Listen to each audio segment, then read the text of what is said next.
1 week ago, there were 6 known cases of the new coronavirus in Illinois. On Friday, state officials announced 14 new cases, bringing the total to 46 since the start of the outbreak.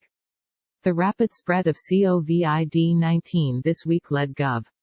J.B. Pritzker to take unprecedented steps in hopes of slowing the rate of transmission, on Thursday canceling events with more than 1,000 people for 30 days and on Friday announcing the closure of schools statewide beginning Tuesday until March 30.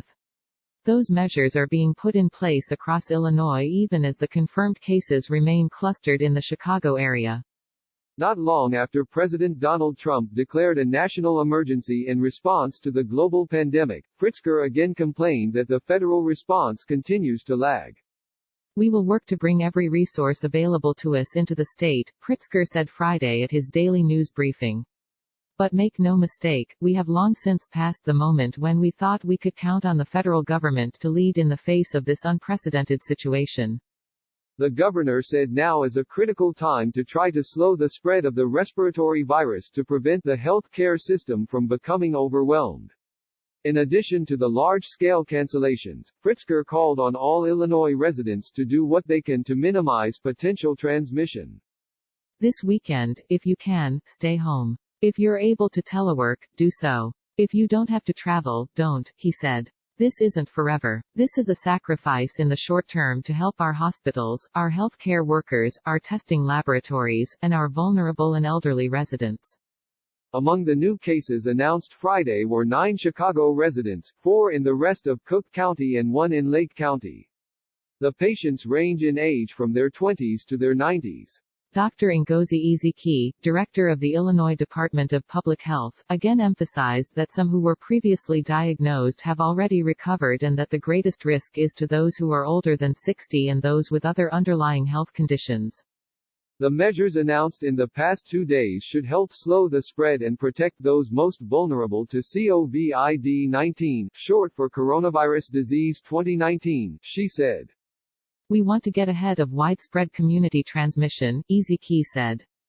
Earlier Friday, tenants of BMO Harris Bank's 3-building office complex in Chicago's Loop were notified that a company employee has tested positive for the new coronavirus and is in self-quarantine.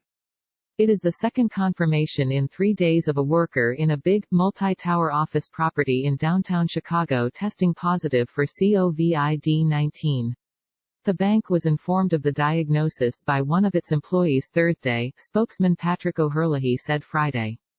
Also Friday, the Aqua at Lakeshore East apartment complex in the Near East Side neighborhood notified occupants that a resident had tested positive for the coronavirus.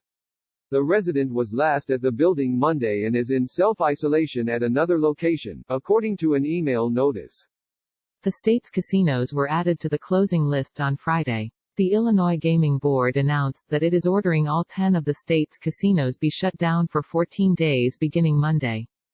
After publicly criticizing the federal government all week for the inadequate number of testing kits available to the state, Pritzker said Illinois hospitals and research centers may soon have approval from the Food and Drug Administration for tests they've developed.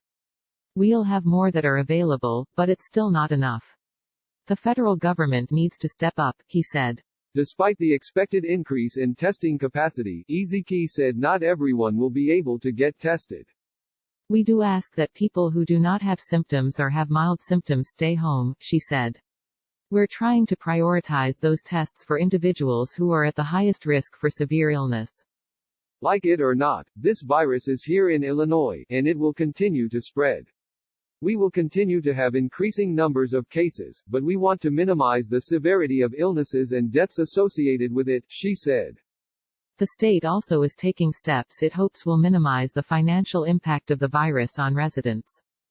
Pritzker said Friday that he is reaching out to the heads of utility companies across the state and asking them to maintain service to all residents, regardless of their ability to pay, during the outbreak.